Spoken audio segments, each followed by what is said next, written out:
We had finished up to the 57th Sutra.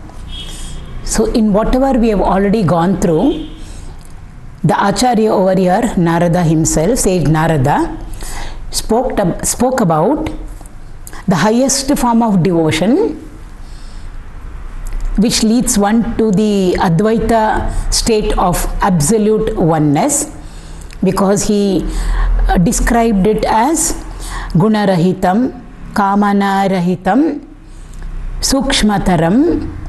These are the words that were used to indicate the highest form of bhakti, wherein that bhakta is none other than a jnani, and a jnani is none other than a bhakta, wherein there are no two.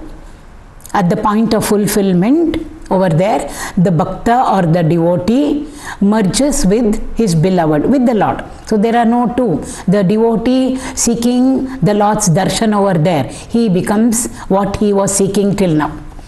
And also the teacher talked about our type of devotion. He called it as the secondary type of devotion. Not that it is secondary, but it is a conditioned devotion, because not all of us can attain to this state of or practice this state of highest devotion to the Lord. We all have come here with our samskaras. Vasanas are there. Where vasanas are there, desires will be there. So therefore we are all operating at the level of gunas. So that also the teacher described to us. He said we are all pursuing the path of devotion according to our gunas, predominant gunas, sattvic type, rajasic type, tamasic type, and therefore we fall under three different categories, and also what we are longing for or craving for from the Lord. So that sort of a devotion, that type of devotion also the teacher spoke about in the previous section. Now in this section over here, again it's a little bit of a repetition. The teacher over here, since he is championing bhakti over here, he is again picking up for or talking about bhakti as the best for all of us. So that path alone is the easiest and the best is what he is trying to tell us. Not that one is superior and one is inferior. We will see why he is saying that. Earlier also it was there. So in the 58th Sutra, the teacher says, Anyasmat Saulabhyam Bhaktau. So Anyasmat, amongst all the paths available for us for spiritual seeking, the path of Jnana, Dhyana, Karma, Raja Yoga, Ityadi, so many paths are there. Each one of us can walk whatever path we want. Amongst all of them, the teacher says, Saulabhya means very, very easy, accessible it is, easy to attain, readily available for all of us. What is it? This path of devotion is very easily available for all of us. Why? We have seen earlier also. In all the other paths, we need something else, a little more. Maybe a little prerequisites are there. A little bit of disciplining is needed, jnana marga. Otherwise, we won't be able to understand what the teacher is telling us. So we need the books, we need a proper teacher to explain to us the scriptures, to guide us properly. And there also initially we need to make some necessary arrangements, corrections within ourselves. A little bit of inner purification, disciplining. Otherwise, it's very difficult for us to pursue the path of jnana, knowledge. Karma yoga, we need a field of activity. Yes, we all want to pursue the path of karma yoga, but then karma itself means activity. So we need an appropriate field of activity. Over there, we need whatever samagriya we need over there. Otherwise, how will we be able to pursue our karma yoga? So all over there are prerequisites, there are conditions needed. In the case of bhakti, there is nothing needed. All of us have love in us. We don't need to borrow love from somebody else also. It's there in us.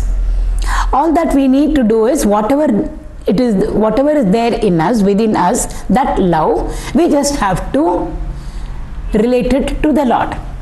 Or we relate to the Lord using this faculty, this facility in us called love, called prema in us. From where should we get it? Is it easily available in all of us? It's easily available in all of us. We don't need to get it from anywhere. And to love the Lord, there are no conditions required, preconditions required. This disciplining must be there, that disciplining must be there. No need. We can just start loving the Lord. As we walk the path, yes, to progress steadily and quickly, later on some discipline, etc., etc. are a must. But in the beginning, to love the Lord or to practice bhakti towards the Lord, is anything needed? Nothing is needed. All of us have love in us. We just have to direct it towards Him. That's all. Therefore, the teacher says it's very, very easy. Nothing needed over there. The love is there in all of us. We just direct it towards the Lord. And in all the other paths, in Sutra 59, the teacher says, why this is the most easiest and the best, in quotes, the best. He is telling us over here in the 59th Sutra and in the 60th Sutra. He says, Pramanantarasya anapekshatvat swayam pramanatvat. That is 59. 60th Sutra is Shanti Rupat Paramananda Rupat Cha. Why the teacher over here, Narada, considers this path of devotion as the best and the easiest, is being given to us over here in 59th and 60th Sutras. He says immediately fulfillment comes. In all the other cases, jnana is a means. For what? To reach the end, to reach the goal. What is the goal? It is enlightenment, mukti, moksha, etc. To reach that highest goal, having reached which we do not again return back, jnana is necessary. So therefore, knowledge becomes the means. And what is the end? The goal, fulfillment, it is reaching the Lord. In the case of karma yoga, karma becomes the means. It is not an end by itself. So karma is the means, karma is the path that we have taken up to reach what? The goal. What is the goal? Paramatma, mukti, moksha. In the case of bhakti, it is not so. We walk the path of love to reach what? To reach love itself. Why? Bhagavan is prema swarupa. So it's just love and love and love all the way. We are a tiny drop of love, walking the path of love to reach that all-pervading love. So therefore over here he says it is easy, and in all the other cases fulfillment will come to us later on. We pursue knowledge and then mukti happens. Then we say such and such a person has fulfilled himself. Why? He has become a Jivan Mukta. Similarly in Karma Yoga, such and such a spiritual seeker walked the path of karma and then fulfillment happened. He reached the goal which he wanted to reach. Over here it is not like that at all. As we start progressing on the path of or walking the path of love, then and there fulfillment starts coming to us. So therefore the teacher is saying over here, there is no other proof needed. The proof is the love that we have towards the Lord. That itself is proof. To the extent we love the Lord, to that extent automatically fulfillment starts coming into us. There is no means separate from the end. Both of them just merge with each other. Even in Saguna also. We have seen devotees, great devotees saying, I don't want anything else. I have seen the Lord. And after that what? Fulfillment. They don't even want mukti moksha over there. Just that I am devoted to the Lord, and that itself is the greatest fulfillment for me. I wish to remain as I am. Is what Kulashekar Alvar says. He says, I don't mind coming back again and again, taking births also. So the very fulfillment they have already experienced over there. Even before reaching enlightenment. In fact, he says, I don't want mukti, I don't want to merge with you. You bring me back to the world any number of times. But the only condition is I should always be devoted to you. So therefore the teacher over here says, this is proof enough by itself. We don't need any other proof. It is self-evident.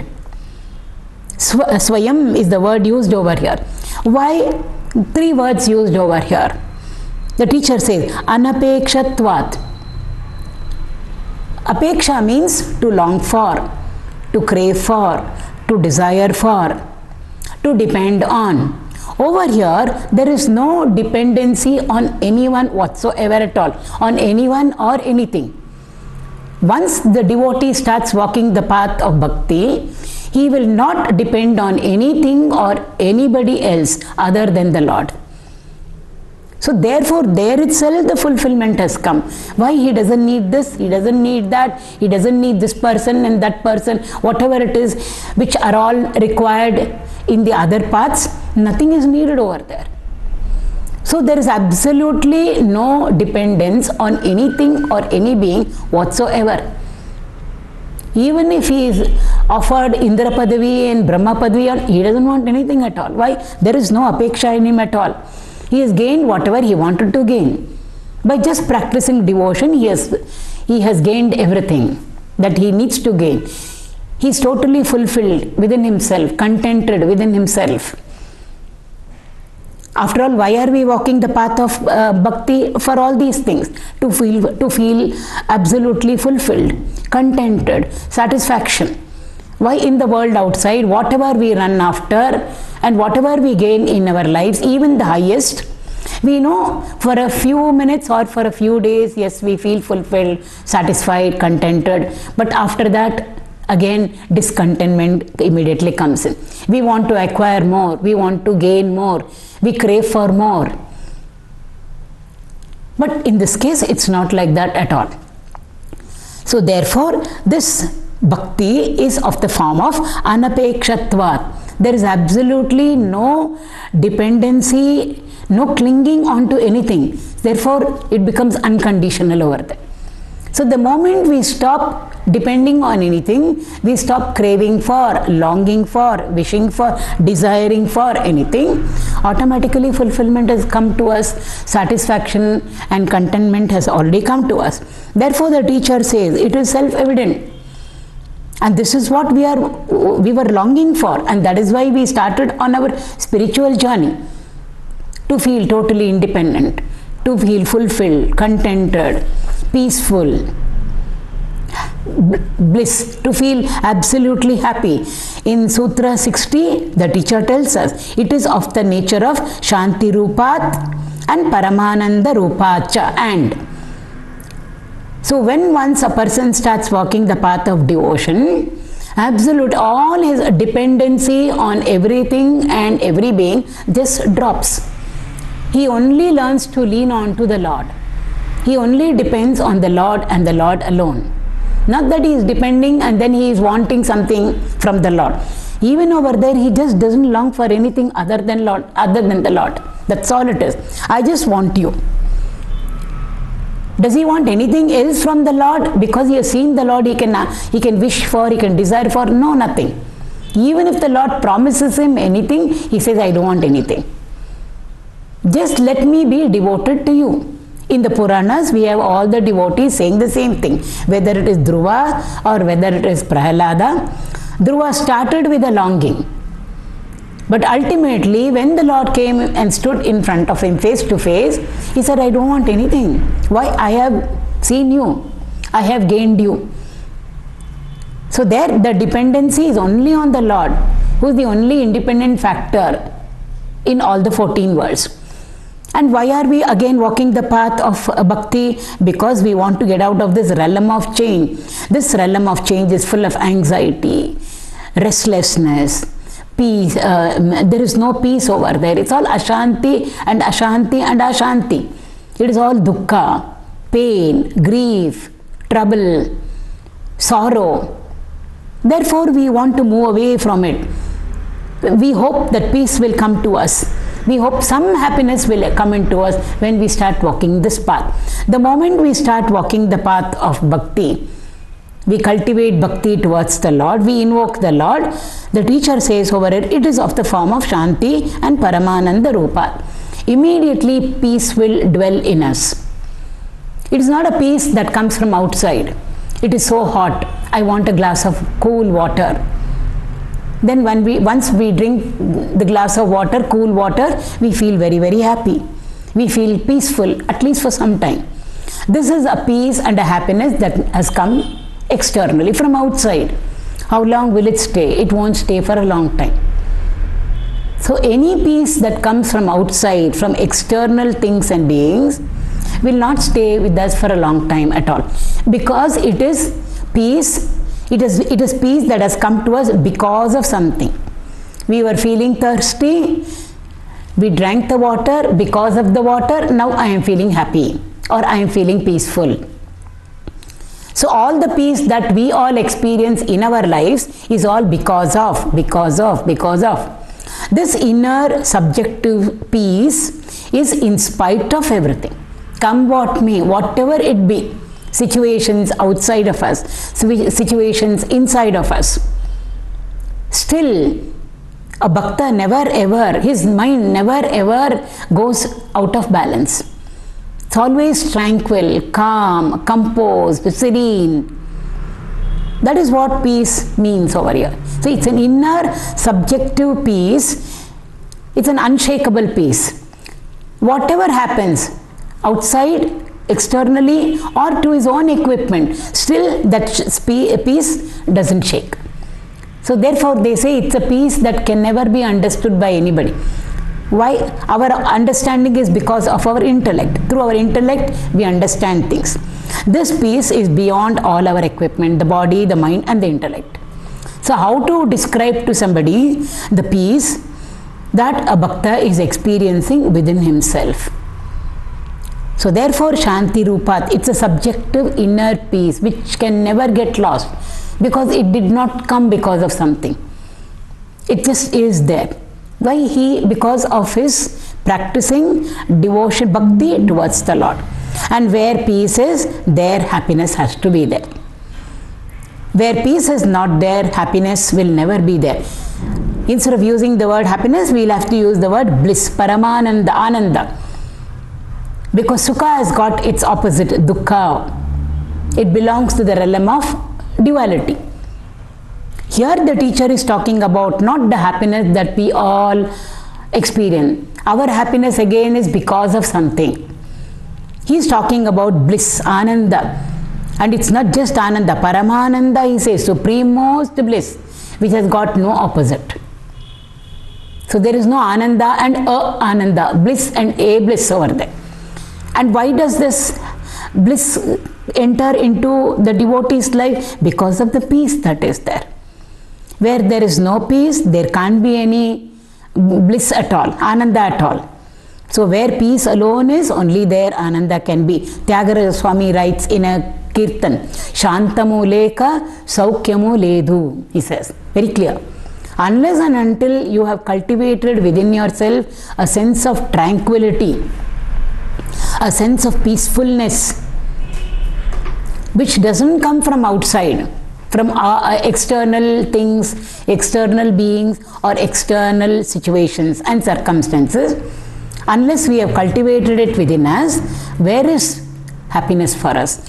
Where is bliss for us? Not possible. We can go around plastering a smile on our faces and say, I am very happy, I am very happy, I am very happy. But the body language will tell people that we are really not happy at all. So real joy or real ananda can be experienced only by a person who is peaceful within himself. He is at peace with everything, external world and inner world also, his own inner world. Therefore the teacher says over there, Shantamuleka Saukyamuledu. The opposite is true. Therefore, if Shantata is there, if peace is there, immediately what will be the experience of a person? Joy, happiness or ananda. So bhakti is of this nature. Therefore, Narada is saying over here that it is the best. So three factors were indicated in these three sutras over here. So the teacher says over here, it is self-evident. You can try it out, he says. It doesn't need any proof at all. The moment we start practicing bhakti towards the Lord, then and there we start feeling a sense of fulfillment within ourselves. How much we practice, to that extent we start feeling it within ourselves. Why is it like this? Because the moment we enter into the path of devotion, where true devotion is, there is no dependency on anything external, anything or a being, nothing, not even the devotee's own equipment. It's completely independent of all of that.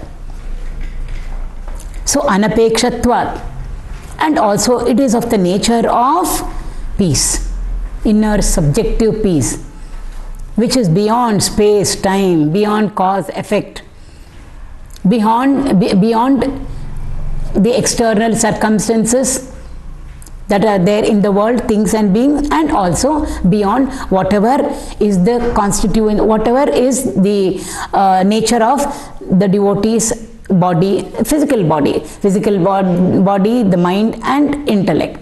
In whatever state they are, it just doesn't matter at all. So this devotion is of the nature of peace, and therefore immediately it becomes of the nature of bliss also. Paramananda rupacha is what the teacher says over here. Therefore it is self-evident. It doesn't need any proof at all. And therefore the teacher says over here that devotion is the easiest for all of us. In fact, he says for the majority of us it is the best. So after having told us this much, the line of thought a little bit shifts, and he starts with what are the characteristics of a devotee, one who has reached that highest state, one who has become a bhakta. So in him we know there is absolutely no dependency on anything or any being. He has dedicated all of himself to the Lord. That's what the Lord says in the Bhagavad Gita also. If uncontaminated, undivided devotion is there for me, no otherness, ananya bhakti is there, that person's yoga and kshema become my responsibility. That sort of a devotion. So therefore no dependency on anything or any being, but dependence only totally on the Lord. He is of the nature of peace and he is of the nature of bliss also. Such a person, how will he be when he is moving amidst us? So in the 61st sutra, the teacher says, Loka hanau chinta na karya nivedita atma loka veda shilatvat. In some Narada Bhakti Sutra books or texts, that word Shila is not there. In some texts, in some the word Shila is also there. So we shouldn't really bother about it. There are a few words here and there which are slightly different in different versions. So over here, what is the teacher trying to tell us over here? A true devotee of the Lord, he has nivedita. Nivedana means to offer. From there only the word naivedya has come. The naivedya that we do in our own houses, we offer the Lord whatever food we have cooked, or in the temple we are familiar with the naivedya over there. So what does naivedya mean? It comes from nivedita. Nivedita means to totally surrender onto or to offer. Unconditionally everything I am offering it onto you. Nothing is mine.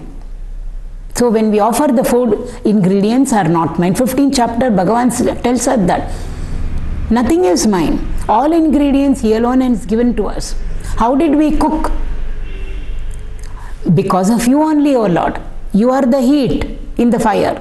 You are water. Without water we can't cook.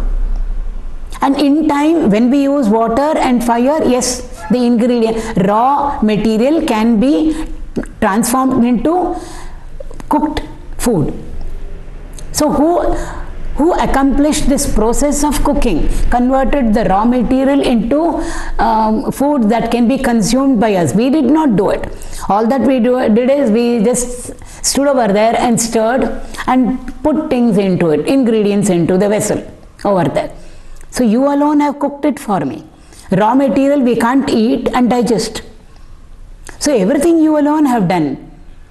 And what about the person who has cooked? Unless and until you are there in me, it would never have been possible for me to cook.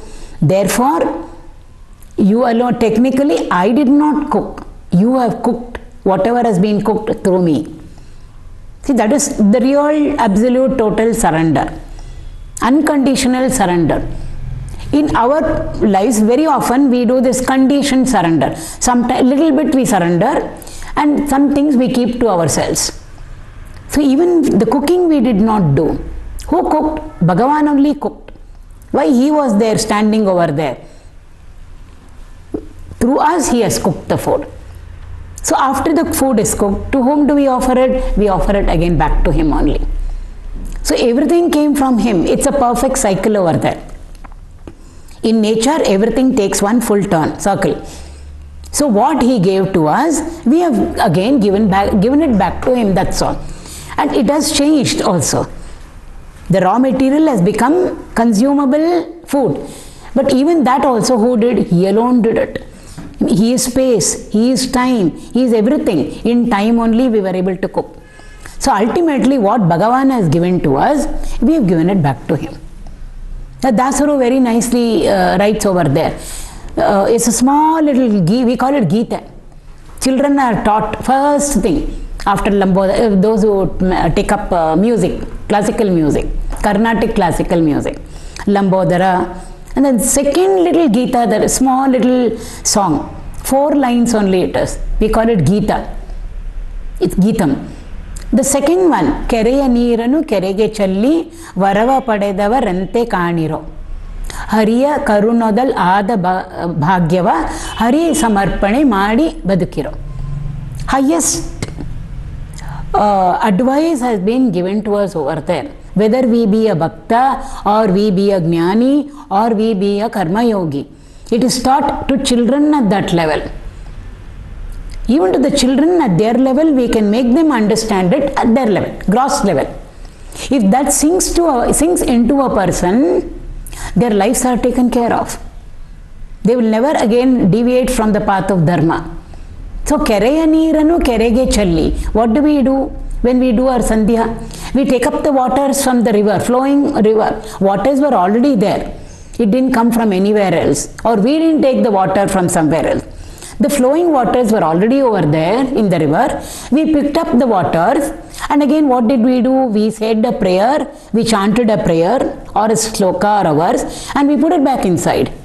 That's all we did.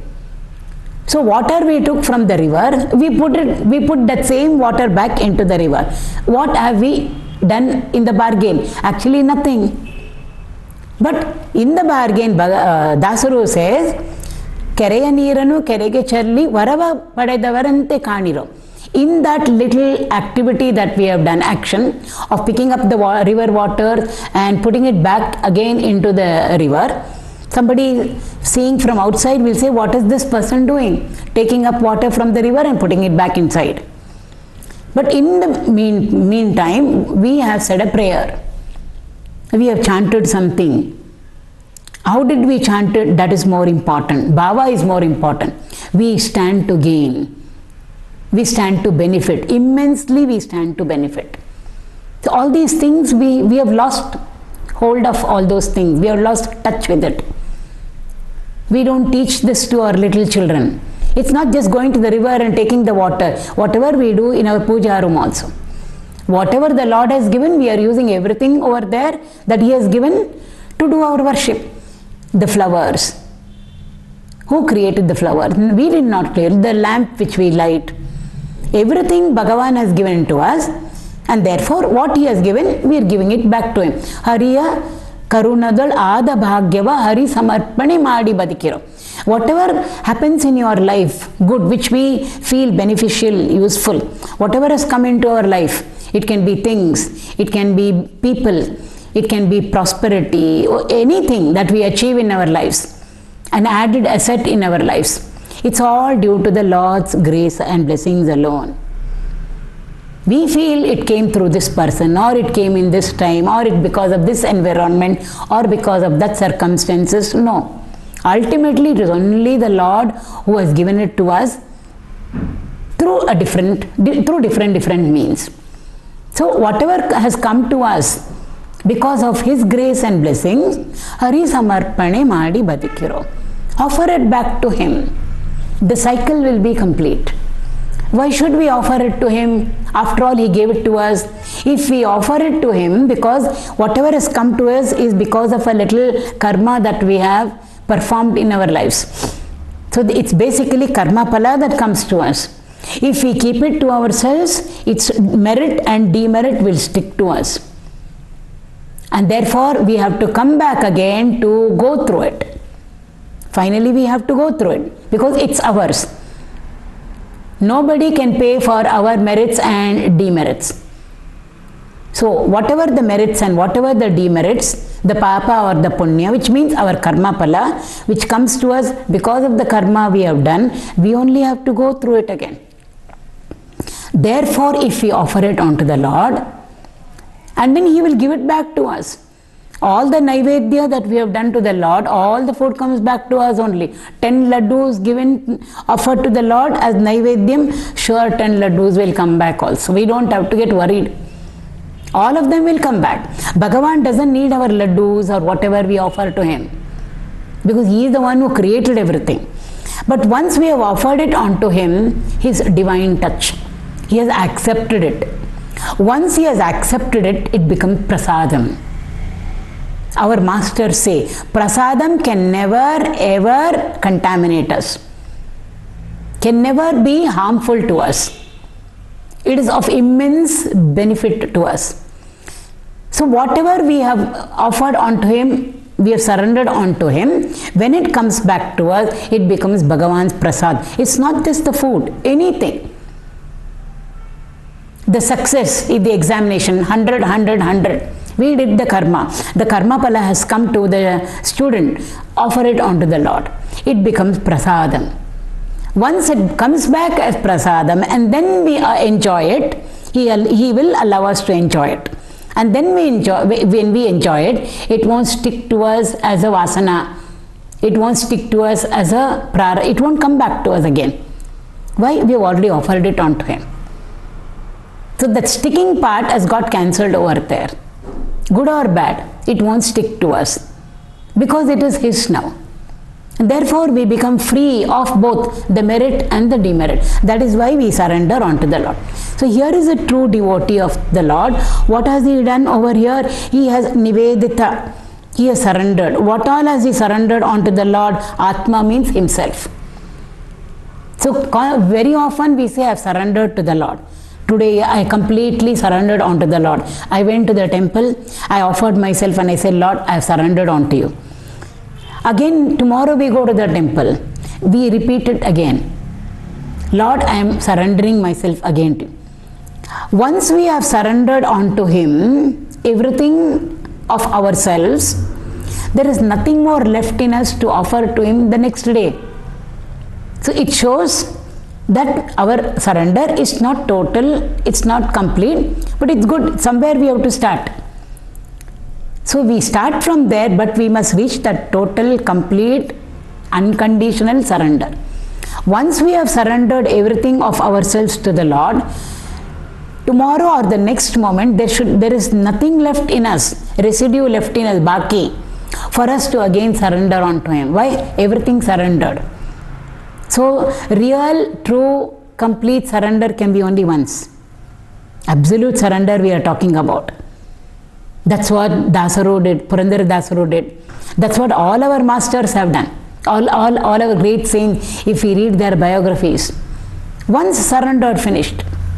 There is nothing more again for them to surrender. Why? Complete it is. So in ourselves, it is like we surrender and we take back ourselves, everything, come back home. So there is lots remaining. Not lots remaining. We brought back everything with us. Nothing of ourselves we have really surrendered onto him at all.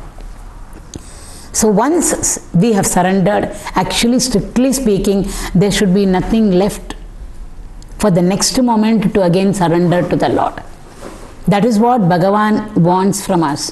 When he says, Ananyas Chintayanto Ma, for him to become responsible for our yoga and kshema. If that happens, miracles are there. So miracles are not something, everything just falls into place, which we call as a miracle, that's all. Why? The Lord has taken over everything. And when the Lord takes over everything, for him, he can make, he can remake, he can unmake, he can otherwise make. Anything is there in his hands, which we see as a miracle. But from a master standpoint or from a bhakta standpoint, there is no miracle at all. It's all Bhagavan's. So therefore, Nivedita Atma. Atma means he has totally, completely surrendered himself to the Lord. So there he doesn't exist at all.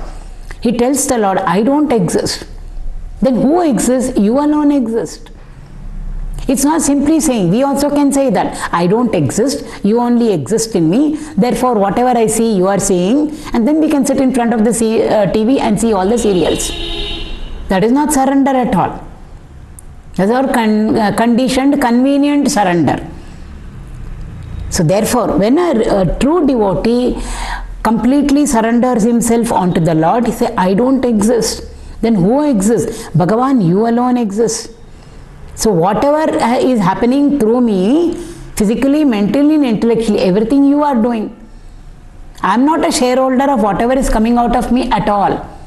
Noduva nota ninnadu, Dasaru says, Tanu ninnadu, Jivana ninnadu, Anudina dalu baha sukha dukka ninnadayya. Everything is yours.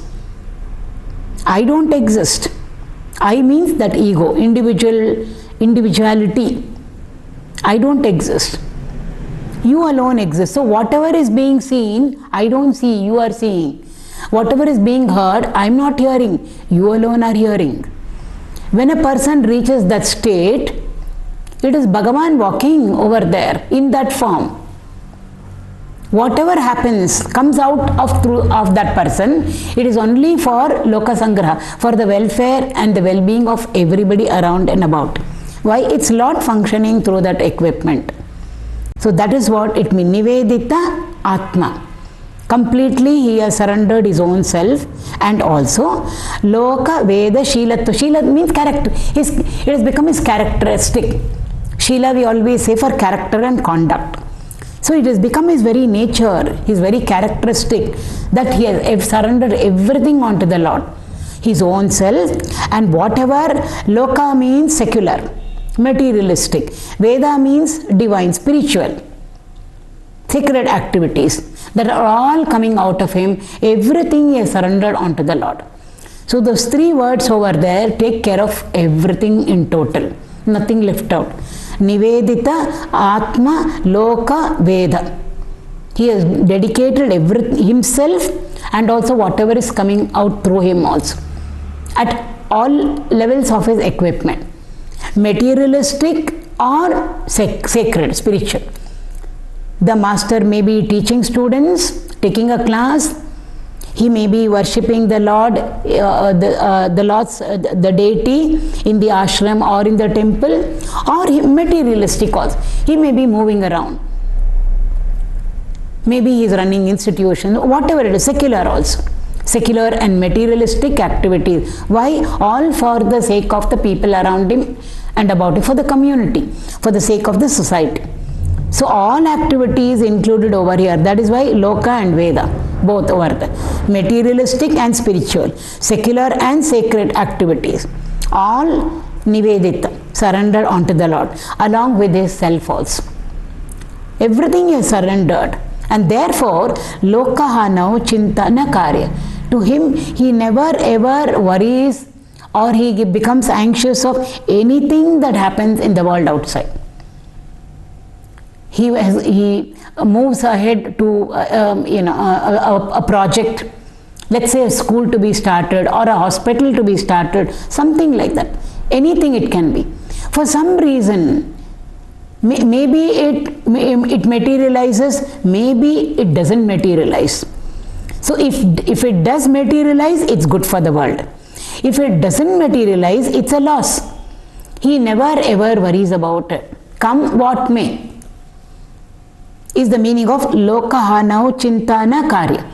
He never ever entertains any anxiety or any restlessness, any worry with respect to any loss in quotes which may come as when he is pursuing his day-to-day activities amongst us, this devotee. Nothing can touch him. So losses may be there, difficulties may be there, trouble may be there. His own body, which also belongs to the realm of loka, realm of change, his own body, it may not be well, ill health, nothing can ever touch him and may get him into a state of worry or get him into a state of anxiety. That smile is there constantly on his face because he has connected completely with the Lord. So over here in the 61st Sutra, the teacher over here, Narada, is describing to us a Bhakta of the Lord. And also in the next Sutra, 62nd Sutra, since in the 61st Sutra he said, with lokaha now chinta na karya. With regard to the world, its losses or troubles, difficulties, the devotee makes sure that they never ever come and touch him. That they never will, he will never allow himself to be worried, to get worried, or himself to become anxious because of whatever losses may come from the outer world. Does it mean he should not do anything at all?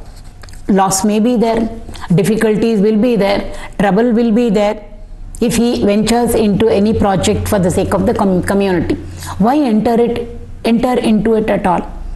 He can stay away from it. The teacher says, no, over here. That's why we find all our masters working and after realization, working so much for all of us. They work 18 hours, they work 20 hours. Why are they working so much? For us. Do they need it for themselves? No.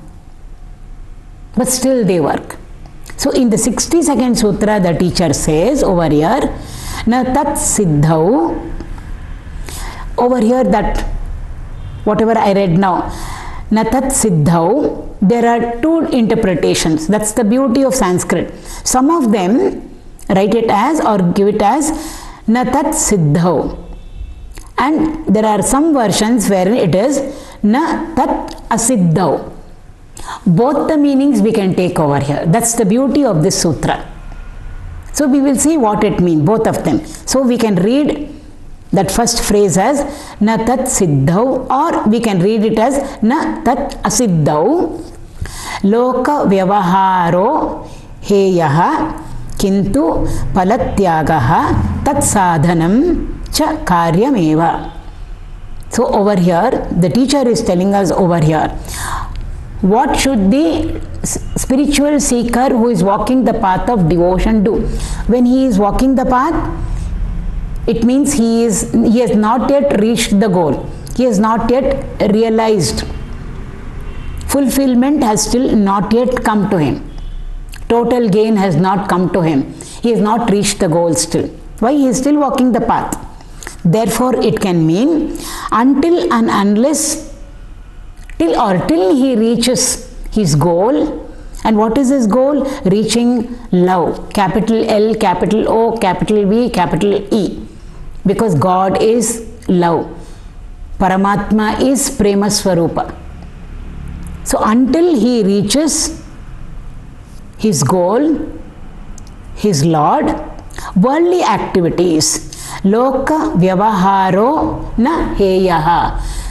All worldly transactions should not be abandoned.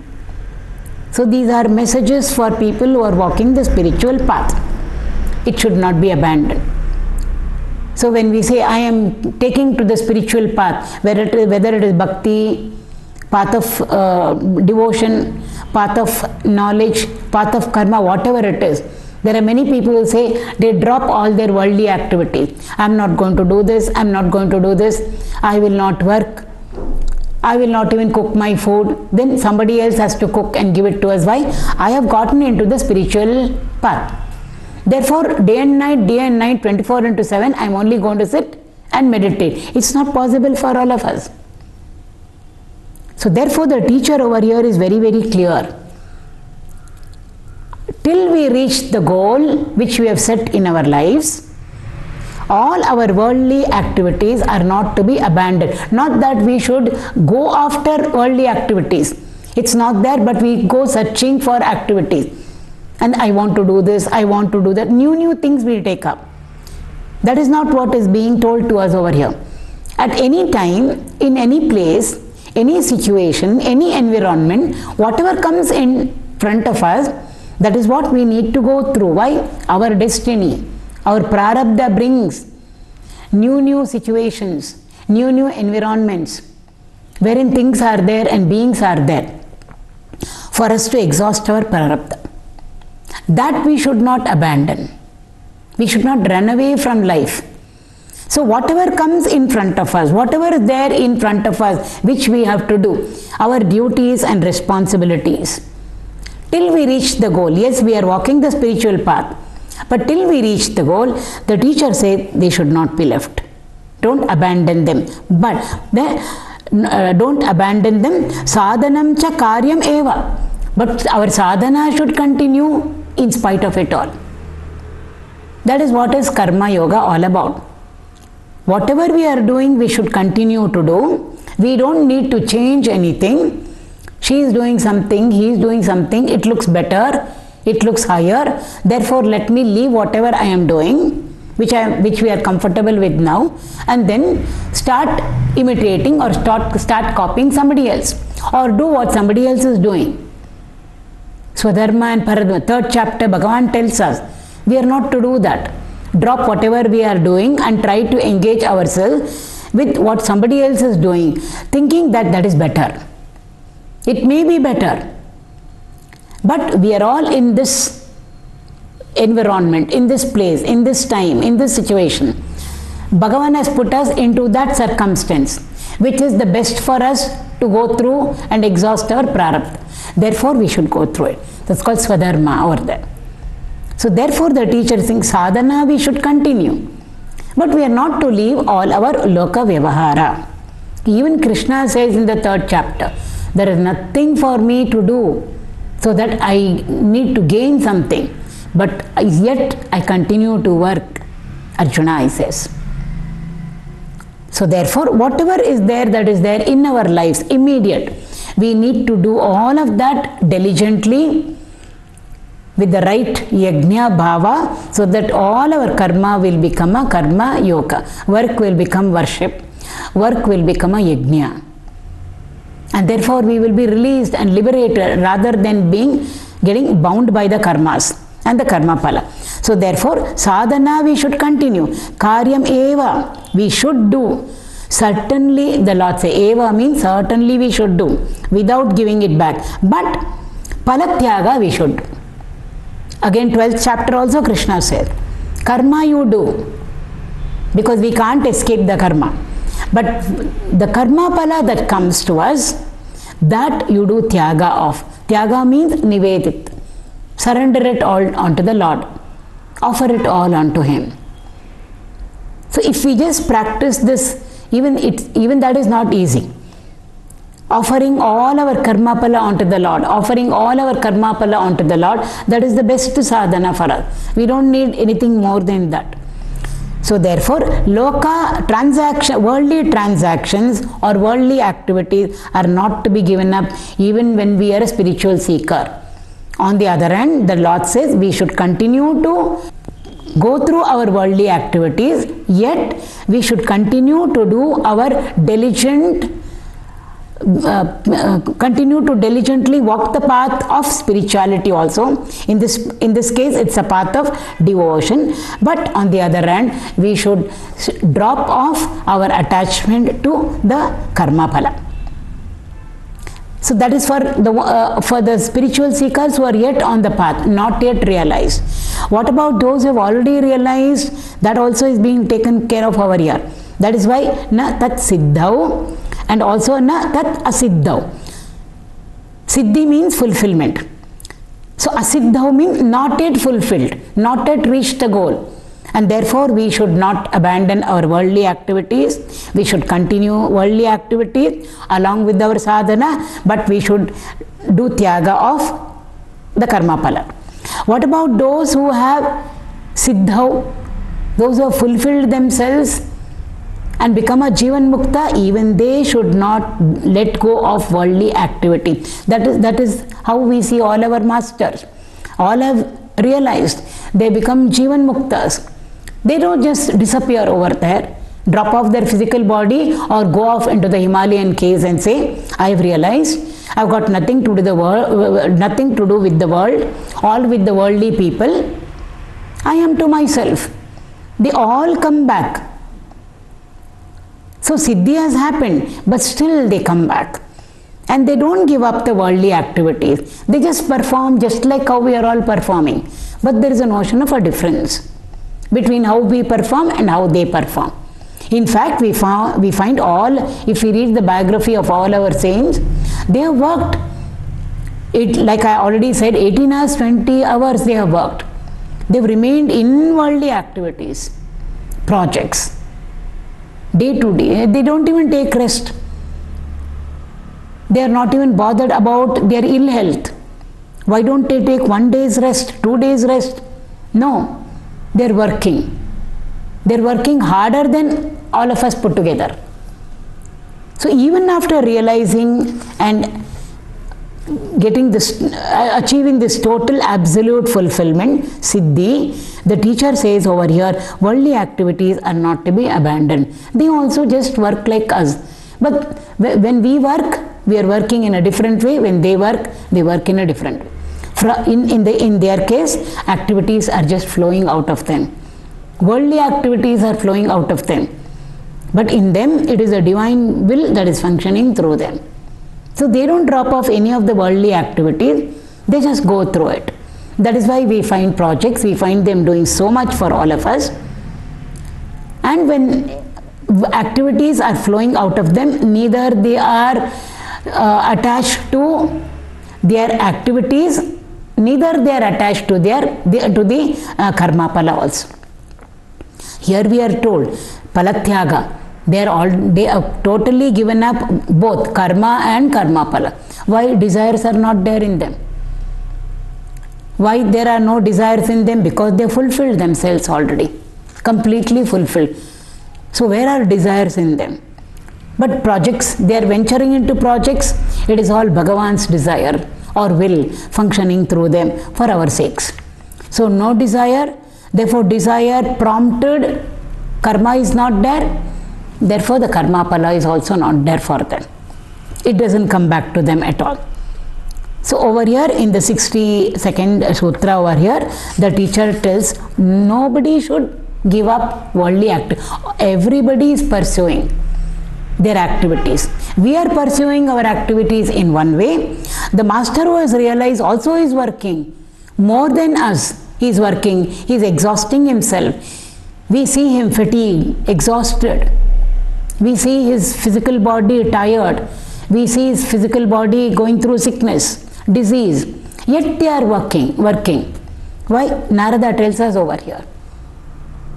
So both of us should continue to remain in worldly activities, but give up this attachment to karma phala. So after having told us this much, over here, some precautions, some errors for all of us. We are walking the spiritual path, the path of bhakti. We have not yet reached our goal. We want to reach the goal. The teacher has told us, don't leave your duties and responsibilities. 3rd chapter, Niyatam Kuru Karmatvam. Obligatory duty should not be given up. On the other hand, we should do it diligently. And the karma phala, when it comes, we have to offer it onto the Lord, surrender it onto Him. So when we are pursuing our worldly activities, there are temptations which will come. Unnecessary things will come into our life. People will come into all varieties, different type of people will enter into our lives. How should we? Should we connect with everything and every being? Or should we be on guard? The teacher says over here in the 63rd sutra, Stri, Dana, Nastika, Vairi, Charitram, na shravaniyam. It's a precaution, warning for us. When we go up the ghat section, warning boards are there. There is a hairpin bend, U-turn. So speed should be slow. So there are now and then there are so many warning signals en route. We have to read them and accordingly proceed. Similarly, when we start walking the path of bhakti, some warning has to be given to us, because we are in this world of temptation, this world which has got so many charming things, captivating things. So therefore over here a warning. Seeker should not. Na shravaniyam means one should never. Shravana means to listen. Listen doesn't only mean listening. Eyes can be open, because the teacher did not say close the eyes. One word he has used, one sense organ has been used over here. Ears. Through our ears we listen. So it means all our sense organs, we should be alert at all levels. Eyes, ears, nose, tongue and skin. So seeing, hearing, smelling, tasting, touching, all should be under control. We should be in alert mode. So over here one sense organ has been taken up for description over here. Shravaniya means don't listen to. What all should we not listen to? The teacher says, Charitra means over here description. When we say charitra, it means description. So charitram, of whom all we should not listen to. Stri. Stri means women.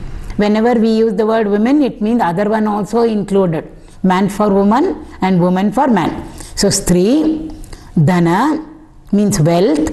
Nastika means, Nastika is one who doesn't believe in anything higher, who doesn't believe in God. I don't believe in anything higher. I don't believe in God. Then how did you come? I am self-made. How did you come? But they think they are God himself.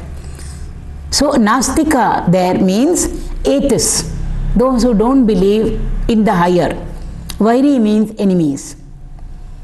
Teacher says over here, description of all these four types, Stri, Dhana, Nastika, Vairi, Charitram. Description of all these four should never be entertained. Means don't entertain these. It doesn't mean eyes should be shut, ears should be blocked, nose should be plugged. Constantly we are seeing women, men are seeing women and women are seeing men. How can we go away from them? Constantly we are in the midst of wealth, within the house, outside of the house. We see people making wealth, gathering wealth to their lives.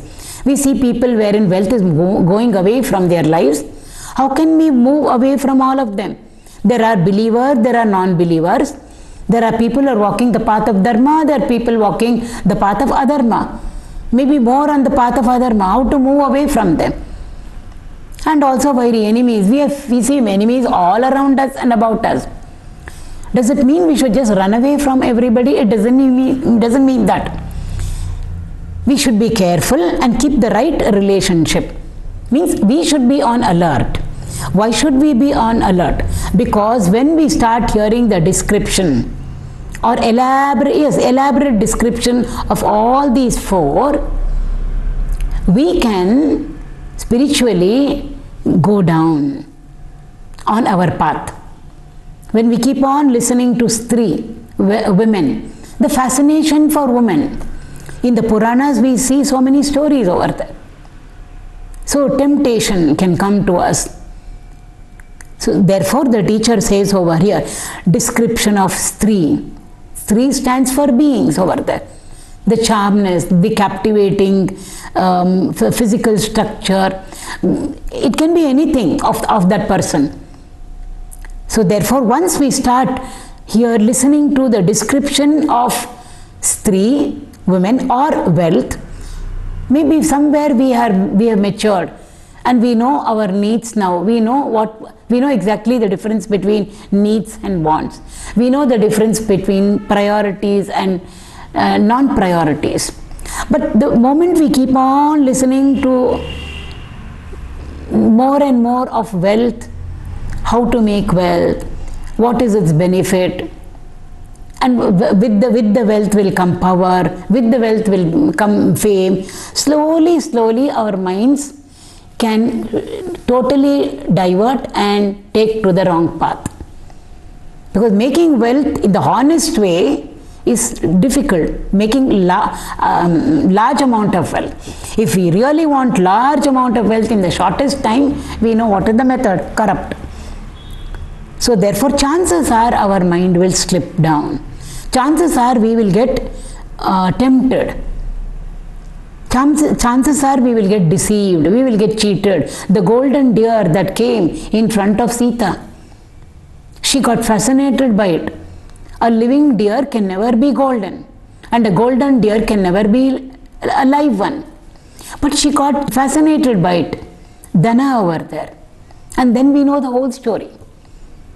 So these are all for us messages. Because Sita is the mother of the universe, Lakshmi herself. Can Lakshmi herself become charmed by the well? This is all for us to understand. Unless and until it is put in a nice story form, in a nice drama form, we won't register it. So therefore over here, so Stri, Shurpanaka, the moment she saw Rama, the moment she saw Lakshmana afterwards, we know what happened to her. She got overwhelmed, fascinated, she got tempted. So therefore Stri, Dana, these are warnings for us. Don't engage yourself, is what the teacher telling us, in elaborate description, either talking about it or seeing or hearing, whatever it is. These four aspects have been given over here. Stri, Dana, non-believers can convince a believer to become a non-believer. Slowly, when we get into a group of non-believers, we may be a staunch believer of Bhagavan. Slowly, when we get into a talk with them, slowly it will become an argument, it will become a debate. And finally, if we are not strong, and if they are more powerful, they can convince us to become a non-believer from being a believer.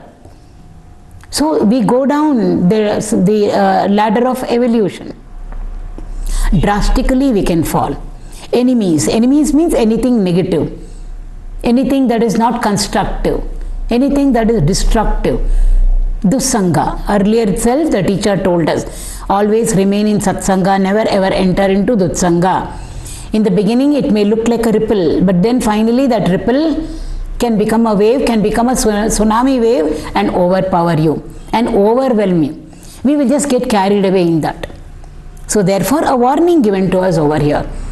Don't get into places where there is too much of description of man for woman or women for man beings. Unnecessarily we will get into it. Or wealth, or non-believers, or enemies. Enemies means negative people. Those who are walking the path of adharma, unrighteous. The teacher is telling us over here, seekers should avoid all these, listening to the description of women, wealth, atheists and enemies.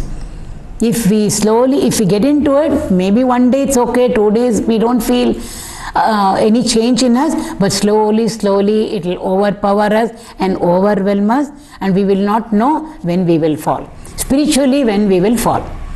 So a warning given over there. One more warning is there in Sutra number 64, which we will go through in the next class.